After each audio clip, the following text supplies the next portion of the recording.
the question is from Tommy Leonard, and he asked, he said the difference in the two air raid offensive styles between USC and UNC, North Carolina, and how both can be considered an air raid offense. The one thing you have to understand when we talk about offenses is, number one, there is really the only pure form of an offense is going to be with the originators of the offense. So, you want to see the pure form of the air raid, go watch Mike Leach. And if Hal Mummy's coaching somewhere, go watch Hal Mummy. But as was the case with the West Coast offense, if you want to see the pure form of the original West Coast offense, go watch Bill Walsh, film right. from San Francisco 49ers.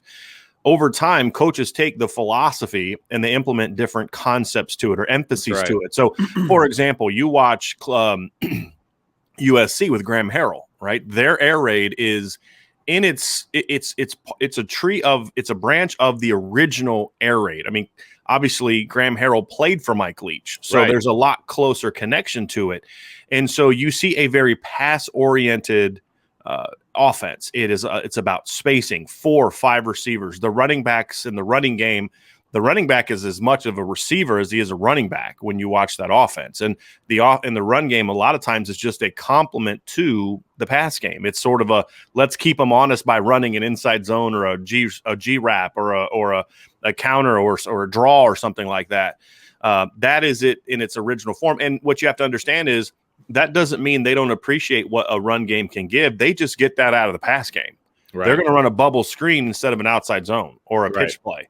So those are the quick things that you have to understand about it. And then over time, different coaches adopt the philosophy or some of the concepts. So when you look at a guy like Lincoln Riley, he's an air raid guy. He comes from that tree of air raid coaches. I believe he coached at Texas Tech under Mike Leach, but he's gone a different direction with it where you look at the rushing numbers from Oklahoma and you compare them to anything Mike Leach has ever done, and they're astronomically higher. Yeah. Same thing with Paul Longo, who's the offensive coordinator at North Carolina. He is not a traditional air raid guy because the air raid wasn't necessarily what he came up in. The air raid is something he adopted as he got into coaching. He liked some of the concepts.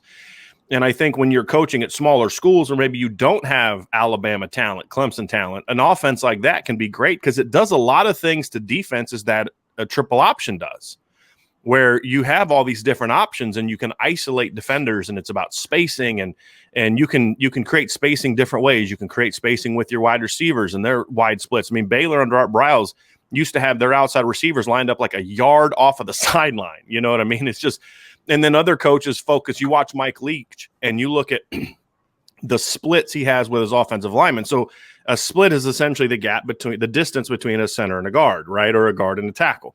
And they've got these really wide splits, again, designed to create spacing, widen out the pass rushers and different things along those lines. So I think when you look at things like that, it's a concept that you can adopt, and then, hey, we like this certain concept pass game wise, but we believe in the ability to run the football. So you watch North Carolina this year; they're an air raid offense.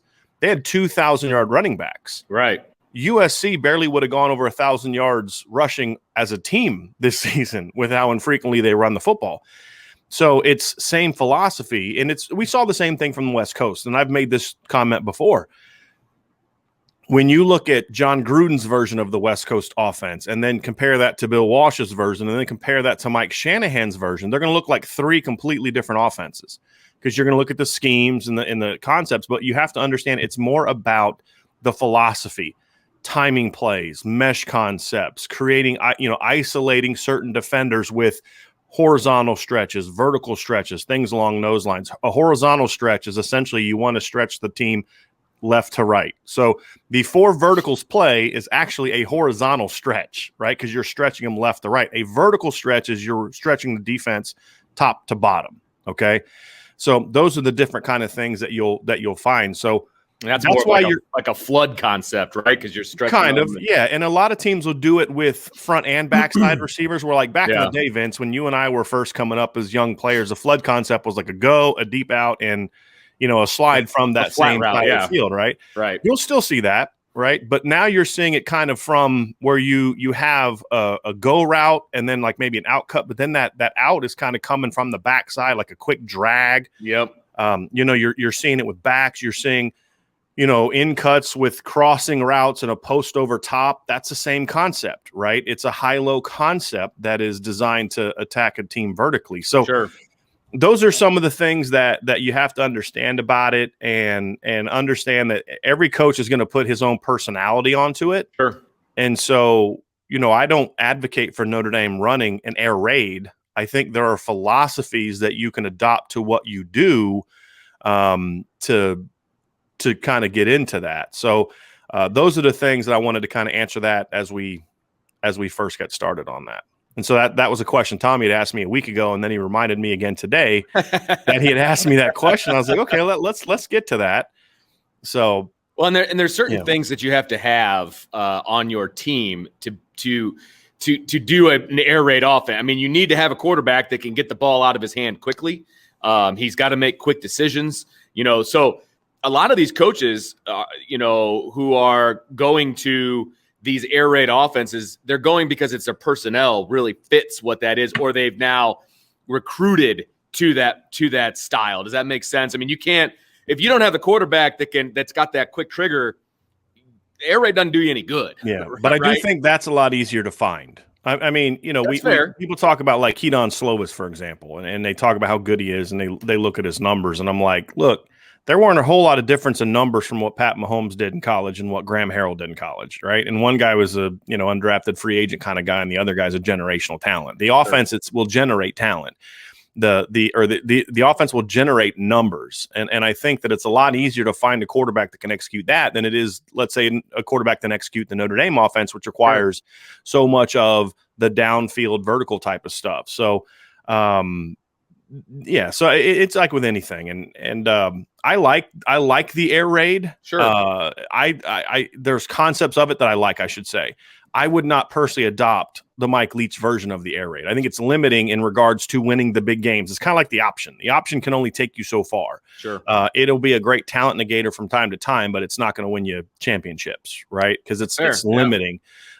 However, I think that teams that have adopted versions of it, but then implemented the running aspect of it, I think that's why those teams find more consistency. That's why I think Oklahoma has been so good on offense, and they can score on anybody. I mean, they scored 34 points in a loss a couple years ago in the playoff to Alabama. I mean, they scored 48 on Georgia in the playoffs.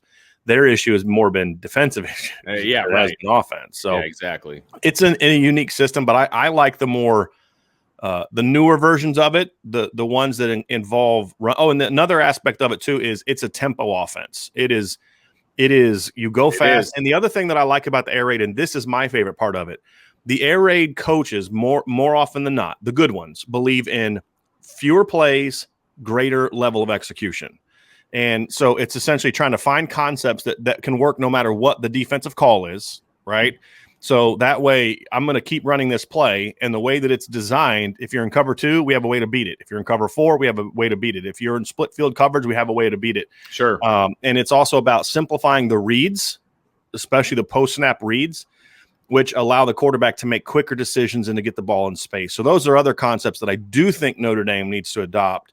That are to me are things that can be effective regardless of what you do, but you have to have a tempo part of it, because if you don't go tempo and you're running an air raid, it makes it so easy for defenses to confuse you, to get lined up, to get matched up, and you have to be tempo. And that's why you see those air raid coaches have you'll see air raid coaches that have this is their play sheet, right? Where I don't have a screen big enough to hold what some of the quote unquote pro style coaches do. So that's a part of it too. Vince, I did